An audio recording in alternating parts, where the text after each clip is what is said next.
শ্রদ্ধা ভালোবাসায় অন্তিম শয়নে শায়িত হলেন মুক্তিযুদ্ধের অন্যতম সেক্টর কমান্ডার, দেশের প্রথম সেনাপ্রধান অবসরপ্রাপ্ত মেজর জেনারেল KM শফিউল্লাহ বীর উত্তম।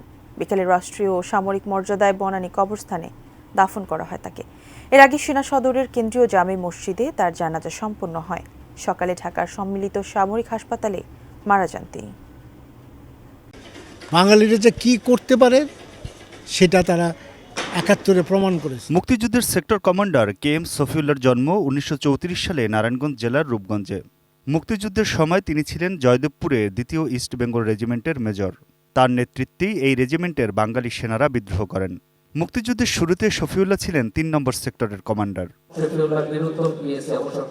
পরে ৩টি নিয়মিত আর্মি ব্রিগেড গঠিত হলে এসফোর্সের নেতৃত্ব দেন KM শফিউল্লাহ। মুক্তিযুদ্ধে বিশেষ অবদানের জন্য তিনি বীর উত্তম খেতাব পান। দেশ স্বাধীনের পর প্রথম সেনাপ্রধান হিসেবে নিয়োগ পাওয়া KM শফিউল্লাহর জানাজা অনুষ্ঠিত হয় রোববার বাদ আসর সেনা সদরের কেন্দ্রীয় জামে মসজিদে।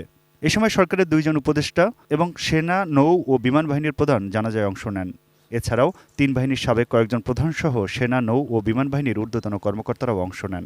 KM শফিউল্লাহর পরিবারের পক্ষ থেকে তার ছেলে বাবার জন্য দোয়া চান।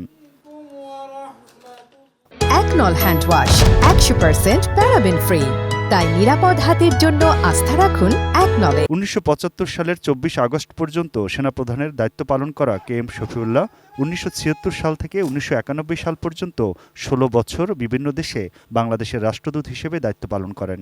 সরকারি চাকরি থেকে অবসরের পর তিনি ১৯৯৫ সালে আওয়ামী লীগে যোগ দেন। ১৯৯৬ সালে তিনি নারায়ণগঞ্জ ১ আসন থেকে সংসদ সদস্য নির্বাচিত হন। মুক্তিযুদ্ধ, সামরিক ও বেসামরিক নানা ক্ষেত্রে তার অবদানকে স্মরণ করেন তার সহকর্মীরা। অত্যন্ত ভদ্র, অমায়িক, হসপিটেবল, বন্ধুসুলভ, বান্ধবসুলভ, ওনার মতো মানুষ হয় না। জয়দেবপুর থেকে নিয়ে মুক্তিযুদ্ধের পরে স্বাধীন বাংলাদেশ সবগুলোতে উনি অত্যন্ত দক্ষতার সাথে উনি সেগুলি মোকাবেলা করেছেন। ৯১ বছর বয়স্ক KM শফিউল্লাহ দীর্ঘদিন ধরেই অসুস্থ ছিলেন। গত ২ জানুয়ারি রাতে নিউমোনিয়ায় আক্রান্ত হওয়ায় তাকে CMS-এ ভর্তি করা হয়। সেখানে রোববার সকালে শেষ নিঃশ্বাস ত্যাগ করেন ৭১-এর রণাঙ্গনের এই বীর যোদ্ধা KM শফিউল্লাহ।